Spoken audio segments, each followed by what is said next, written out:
breakfast. Lunch. I said lunch, not lunch!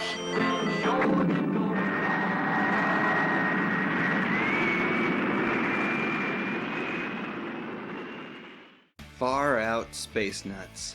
Another show from the brothers that are Sid and Marty Krofft. I've got to admit that I loved this show, truly, with all of my heart. Primarily because it starred Bob Denver. By the mid-70s, I was a huge fan of the show Gilligan's Island, and this just seemed like the perfect follow-up.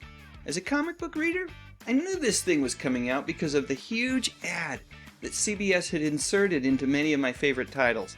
At this point in life, I really didn't care about the Flintstones and Bugs Bunny, but holy cow, look at this lineup. Shazam, ISIS, Far Out Space Nuts, and Ghostbusters. That's 2 hours very well spent on a Saturday morning, if you ask me. Like most Krofft endeavors, this show only lasted a single season, which is really too bad. 15 episodes in all. Still, again, like many of the Krofft shows, it felt like it lasted much longer because it was repackaged and replayed as part of another show, a syndicated packaging of various Krofft shows called Krofft Superstars. And while this show had a super low budget feel to it, it was still a lot of fun. The cast was great. Denver played Junior, a goofy but well-meaning maintenance worker for NASA.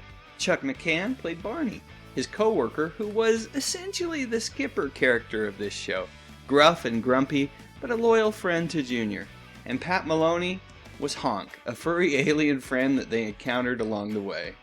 Along with the main cast, there were a few episodes where I don't know how the Kroffts pulled it off, but fairly well-known actors would make a guest appearance. Among them, Hal Smith, seen in the upper right there. Yep, that's Otis from The Andy Griffith Show. And veteran actor John Carradine, father of David, is pictured on the bottom right.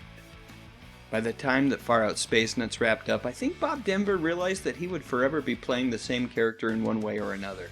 It wasn't long after that we got the TV movie Rescue from Gilligan's Island, which would be followed up by a handful of other Gilligan movies. End of the day, I believe Denver finally made his peace with the character that he played and embraced the life of fame and relative comfort that it provided him. And until his passing, he was a frequent guest on talk shows and at comic book conventions, often with his good friends Russell Johnson and Don Wells.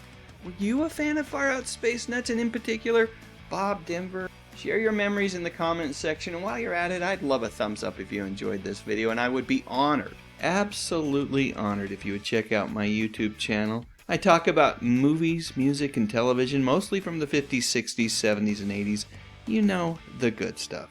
But most importantly, and as always, thank you so much for watching.